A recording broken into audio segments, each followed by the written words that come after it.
The best pick in fantasy drafts is often debated. Do you want a middle pick so you don't have to wait as long? Do you want the end so you get 2 quick picks? Now, the actual answer is pretty simple. The first pick is the best pick. You get to dictate the start of the draft and the start of most rounds. And today we'll be breaking down the best strategy if you have the first pick or an early pick in your draft round by round. With the first pick in this draft, I'm going to be targeting wide receiver. The wide receivers, the top end ones, drop off quick, and there's a lot of running back depth this year. It's between Justin Jefferson and Jamar Chase. If I look at my rankings, they're 1 and 2 for me. Really nice to be getting Justin Jefferson at the top of this thing. In past years, it would have definitely been a running back. The last few years we've seen in these types of drafts, wide receivers have been stable and the top end ones go quick. Now, I won't be drafting again for 20 plus picks, which is the exact time that I should be setting up a queue for my next pick. And I'll sort of look through the wide receiver and the running back position and guys that might actually be still available. Maybe we're looking at a Devonta Smith, a Chris Olave. If we're really lucky at the end of round 2, we'll get those back-to-back picks, so it's important to have some guys queued up. I'll put them into the underdog queue over here. Same thing for the running back position. Maybe if a top tight end falls, you could do it as well, but some guys that are normally in that range at the end of round 2, you can start to find your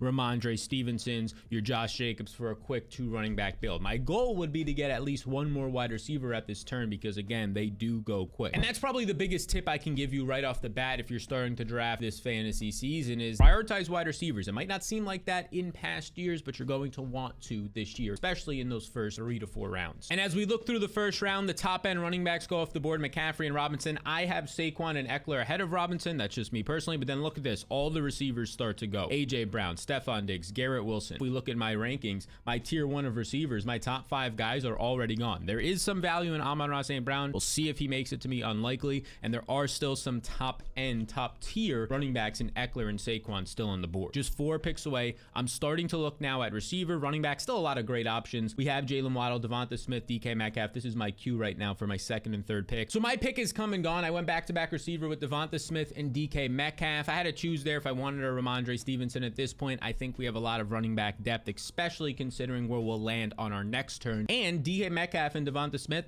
they're basically all that was left in my tier 2 and tier 3 of wide receiver, whereas you can see my tier 3 of running back right here is filled with guys, 7 guys, and the goal is that at least one of them makes it back around to us. With a 3 wide receiver build sets us up really nicely for the rest of the draft. Even a good amount of opportunities to stack a quarterback with some of those wide receivers I took. And here's another good rule to keep in mind. If a run on a certain position starts to happen, especially after the first few rounds when every player is good on the board, like right here in round 3, you have 4 running backs going in a row. You should probably never take a running back after that. That's exactly what Nick does here. He goes wide receiver because you're getting the worst value in that range. Switch to another position and get what is now likely the value there. Now we're in a really good spot for me. Look at all these oranges. These are all receivers. Keenan Allen, Judy. I mean, I'm pretty sure like 10 receivers have gone in a row, all the way to DJ Moore. Guys I don't even really like. And now I already have 3 receivers, so I don't need to get the value. Another receiver goes there in Drake London. So what does this mean? It means likely a running back is falling to me. You can see I've queued a few running backs up here in the 4th round. Kenneth Walker, Aaron Jones. We can look a little bit more. There's J.K. Dobbins, Miles Sanders. I'm just going to go ahead and take these running backs right here. I'm going to go Kenneth Walker. I do like Christian Kirk. The decision now comes down to Christian Kirk or Aaron Jones in round 5. Let's go Aaron Jones here. We secure our 2 starting running backs. And this lineup that I built is starting to feel really juicy. In a 12-team league right now, we have Justin Jefferson, Devonta Smith, and DK Metcalf. 3 wide receivers that I think are fantastic. And then 2 starting running backs. I don't like that Kenneth Walker's on a team with Zach Charbonnet, but that's when he was a 2nd round pick. Even a 3rd round pick. He fell to the 4th round here for me. End of the 4th round. And then we get Aaron Jones in the 5th round. Of course, there's no Aaron Rodgers there, but I'm not too concerned about a guy who's going to go out there, see 60% of the snaps, threaten for a 50 catch season and red zone usage. So now we're at a spot where I really have to start to strategize about my queue, the players that I want to look into next. And in these middle rounds, you'll start to see every single position go. You can see Joe Burrow at quarterback, Hawkinson at tight end, literally 4 picks in a row or 4 different positions with J.K. Dobbins and Jackson Smith and Najigba. But this is where you want to pay really close attention to what are the current streaks happening. Okay, here's 4 out of 5 wide receivers in a row going, 4 in a row now, 5 out of 6. This is where I probably don't want to be taking a receiver with my pick coming up in 6 picks unless some of these next picks are going to go to running back, are going to go to quarterback and tight end. And they don't. They continue to go to wide receiver with Hollywood Brown taken right here. So now I have to start to think about my queue that is loaded with a lot of wide receivers at this point as we enter round 6 and 7. We have a back-to-back pick though. The goal here would be to get at least 1 receiver and scope out what the quarterback position's looking like. We're 1 pick away now. We're already into like tier 5 of receiver. Deontay Johnson's the only tier 5 receiver left. So if he ends up being on the board when we draft, he's he's going to be somebody that we go after. And right now he is, after Cortland Sutton goes. We'll take Deontay here. Let's see what we want to do in our 7th round here. Kyle Pitts is on the board. Not really a fan where he goes at ADP. The quarterback's available, Deshaun Watson. It's probably about a round too early for him. So we'll go to the running back position. We'll look up some of these names, and it's going to be a coin flip between Pacheco and Akers, but I'll go with Pacheco mainly because we talked about in a previous breakout running backs video. Look, he's the running back 1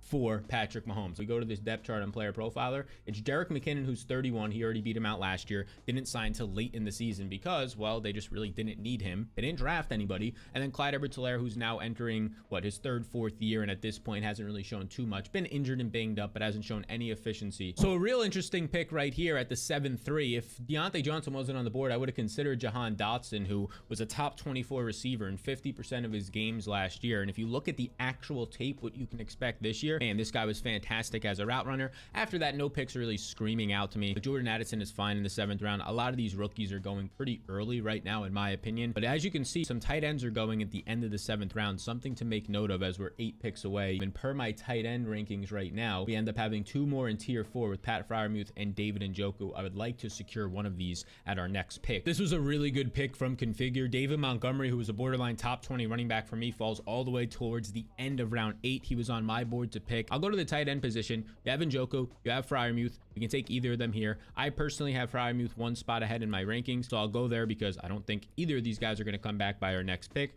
We secure our starting tight end, and now we can start to look. Do we want to go quarterback? Deshaun Watson has fallen 15 picks. I think he's the best player on the board right now. He is per Underdog's rankings right here. They're best available. He's my best available player. I don't have a quarterback. Why not? Let's do it. We get our quarterback, we get our tight end, and now our team is starting to come together. With Watson, which we're banking on a bounce back year, we have 3 solid starting running backs, and then when you get down here, we have 4 wide receivers who I think can all be the wide receiver 1 on their team. Devonta Smith, of course, is going to have to compete with AJ Brown. Pat Freiermuth, somebody who I believe is a breakout player, potential league winner, going outside the top 100 picks right now. Now the goal is to continue to build out the wide receiver room, maybe get a stacking option for one of these receivers. If we start to look at some of these players, a Geno Smith starts to pop up and still on the board for DK Metcalf. A Kirk Cousins is probably about to go. Even for Pittsburgh, you have a Kenny Pickett entering year 2, and we have Pat Freiermuth, so a full-on Pittsburgh stack is likely what I will target later in the draft. And if you're not familiar, stacking just means taking a pass catcher's quarterback with him so that you have a little bit more upside. If you're in a competitive league, it's a good idea because you take on a little bit more risk, but a lot more reward. If the quarterback has a good year, the pass catcher, barring injury, is going to as well. Now, I'm loving what I'm seeing in round 9 because I don't have a lot of interest in any of these guys, meaning guys I do have interest in are falling. Odell Beckham Jr., he went about 3 rounds too early based on what I have for a guy coming off a 2nd ACL tear, now 31. Michael Thomas, okay spot. Dalton Kincaid, he goes above David Njoku and about 3 other tight ends I would have taken. Anthony Richardson always goes far too early. Anthony Richardson, as of right now, is my quarterback 18. Went ahead of a bunch of guys like Geno Smith, Kirk Cousins, Russell Wilson that I definitely would not have taken him above. And this is the big one. Jamison Williams goes. Jamison Williams, who's going to miss the first 6 weeks of the year, missed 11 games last year with injury. I think he's a talented player based on his college profile, but now that's been 2 years since then. A run on running backs is going, and it makes sense as we're 8 picks away because look at my running back rankings. I mean, Antonio Gibson, AJ Dillon, and Brian Robinson in round 10 are all great picks, and that's exactly what you see happening here.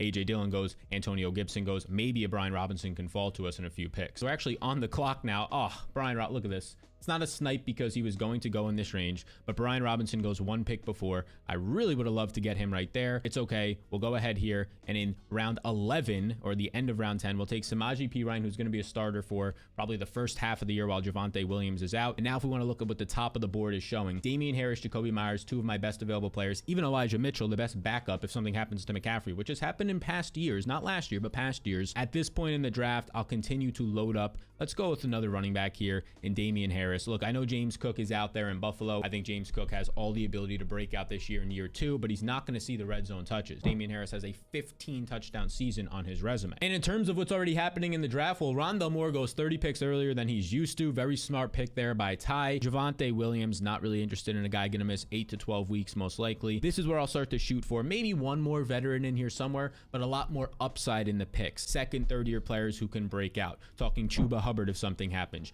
Jalen Warren if something something happens, the second year undrafted running back in Pittsburgh, if something happens to Najee. So now we're on the clock here at 20 seconds. A lot of quarterbacks have gone. There's not a lot left at the position, as you can see right here, like Jordan Love, Matthew Stafford. I'm going to go with the Kenny Pickett to complete that stack that we have. He'll be my backup quarterback this year. We're still on the clock here. We do have now 5 running backs, so we're probably pretty set there. Only 4 receivers, so let's continue to grab some more receivers. I'll go Nico Collins, who I believe is the wide receiver 1 in Houston. Now, having a rookie quarterback isn't great, but it helps that he was the most accurate quarterback in the draft and really probably like the last 2 years in college football, given the level of competition he played against in CJ Stroud. So we finish up the quarterback room there. The running back room is pretty set with these 5 guys. Now the wide receiver room, we went early on wide receiver, right? So we drafted 3 in a row right away. We got Deontay with a nice value to end the 6th round, and then we just added Nico. So we have 5 wide receivers. Ideally, we would have an extra 1 or 2 wide receivers here. The only difference would be basically if we didn't take Damian Harris where we took him, and instead we took at that point a Rondell Moore, a Jacoby Myers, somebody in that neighborhood. That's the only other pick, only potential regret to this point. And now we've hit an interesting point in the draft. Jaden Reed went. I wish he would have made it to me, but Zeke goes. So a little tip for you, and maybe something I should have kept in mind for this draft, instead of taking Damian Harris in round 11 or 12, just draft Leonard Fournette in like round 15 instead, or Kareem Hunt, because they'll draft or they'll be signed somewhere decent. We are now on the board with wide receivers 3 in a row going right before me, and I didn't want any of these guys. Donovan Peoples-Jones, MVS, so Alec Pierce, so that drops a little nice value for us at wide receiver. We'll start by going to the tight end position. The best available guy left on the Underdog board and my board is Gerald Everett, so we'll snag him, and then we'll go through to the wide receiver position.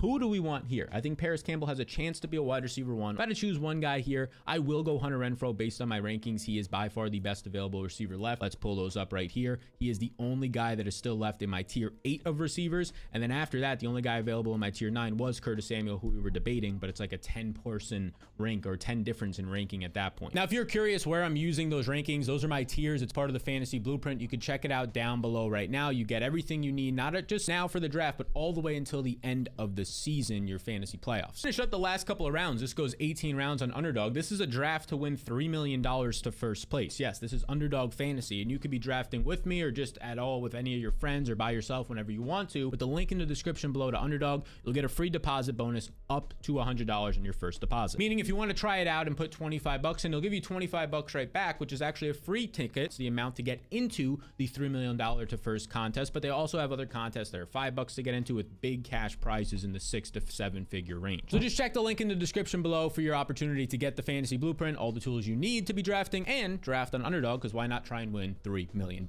So we'll look through my team now. The quarterback position is pretty secure. I mean, if we really wanted to, we could add another guy. We have 5 running backs. That's usually all you need. Maybe you can secure another one if somebody falls. The wide receiver position at this point, we have 6. I would have liked to get an extra one in there. I do regret taking Damian Harris where we took him. Tight end, we have 2 starting tight ends that we feel confident about. I mean, that Damian Harris pick, we took him right here. So the wide receivers that were on the board, Adam Thielen, not really interested. Zay Jones, I would have been interested in. I would have been interested in Jacoby Myers, and I definitely would have been interested in Rondell Moore, who he went 30 picks earlier than he usually does, so I thought he would have fell. So maybe there instead we go Jacoby Myers, and we have an extra wide receiver 2 on a team instead of getting stuck with the wide receiver 3 on that same team in Hunter Renfrow. So we're 3 picks away. The veteran running backs are still staying on the board in Leonard Fournette, Kareem Hunt, Jeff Wilson, and there's some receivers here who are interesting. McCole Hardman on a new team, Robert Woods on a new team, rookie Trey Palmer, but this name is one that I really want to key in on. He might be available with my 18th overall pick, the last pick of the draft since we chose first, but I might scoop him up here just because I feel a little bit better about Darius Slayton. Darius Slayton is the highest paid receiver on this team and has the most chemistry with one Daniel Jones, coming off of a year where he was top 20 in efficiency, yet he's barely drafted in any of these leagues. So there you have it. We're on the board right now, and I'm going to go down here. I'm going to get myself Darius Slayton. He will now be, I believe, our 7th wide receiver taken, which feels good. We're on the clock again. I was going to take Chuba Hubbard, a great late 16th round pick here by Manning TE, because that is a player who can be involved right away, and if anything happens to Sanders, will definitely be involved. You know what? Let's do it. Let's go Leonard Fournette. Why not? Leonard Fournette on the board in the 17th round. Who knows where he will sign? Will he sign with the Kansas City Chiefs? For this league, that wouldn't be great since we took Pacheco, but Leonard Fournette and Slayton this late in the draft, a potential wide receiver 1 in Darius Slayton. We're shooting for that upside. Leonard Fournette, maybe not your stereotypical 7th round pick, 17th round pick that you feel good about in terms of looking for a high upside player, but with the running backs that were left on the board, it was either Leonard Fournette, who's actually in my tier 8 of running back, or then basically all the way down here to like the Clyde Edwards-Hilaire's, Joshua Kelly's, Keontae Ingram's, backup running backs who are maybe in three-headed backfields that just don't look all that appealing. Now, with my last pick in the draft, I did have Robert Woods queued up. Since we just took an old dusty veteran in Leonard Fournette, I won't be going there. But I would like to get one of these other explosive players on here. Trey Palmer, who's a 6th-round wide receiver for the Bucks, but right now he's like the wide receiver 4 in their depth chart, just has to beat out Russell Gage. You have McCole Hardman joining a new team. We know he's an explosive player. Zach Evans is another guy that you can look at. Okay, a clear shot to be an RB2 for the Rams. That could be somewhat appealing. So here's a quick review of the lineup as we're 4 picks away from our last pick. Deshaun Watson and Kenny Pickett, they don't have the same bye week, so that works out nice for us. We end up getting 6 running backs at this point, and as we look at it, we have to see what happens with Leonard Fournette. None of them have the same bye week, giving us some nice upside there. I'm not drafting based on bye weeks, but it happens to work out this way. Wide receivers, we go down. We have 7 so far. I'll probably add an 8th after this. All of them feel pretty good. A lot of them feel like they could be their team's #1 receiver, especially late round picks. We got like Nico Collins and Darius Slayton, and then 2 starting tight ends, one in which Pat Freiermuth I think has a ton of upside. We are now on the clock here. Basically, the choices that I have are McCole Hardman. We kind of know what to expect out of McCole Hardman. Do we go Trey Palmer? You know what? Let's go Trey Palmer in the 18th round. Why not? He's going to be into, actually, no, we're going to change this on the fly. We're going McCole Hardman mainly because his starting quarterback is Aaron Rodgers, whereas Trey Palmer's is, if we're lucky, a Kyle Trask or Baker Mayfield at that point. McCole Hardman was signed this offseason. He's somebody that they said, Elijah Moore, you can go somewhere else. We're bringing in McCole Hardman. That gives us a little bit more confidence in the 6th round draft capital of Palmer, although I do think he is still talented with an opportunity. Now, this has been the ultimate draft strategy when you have the #1 pick in your draft. Now, if you want to see some players that you should be targeting in some other drafts that you'll be doing, maybe picking at other positions, well, check out this breakout wide receiver video right over here. And if you haven't already, make sure that you're hitting the subscribe button to stay up to date on the latest content releases so you can stay one step ahead of your league mates.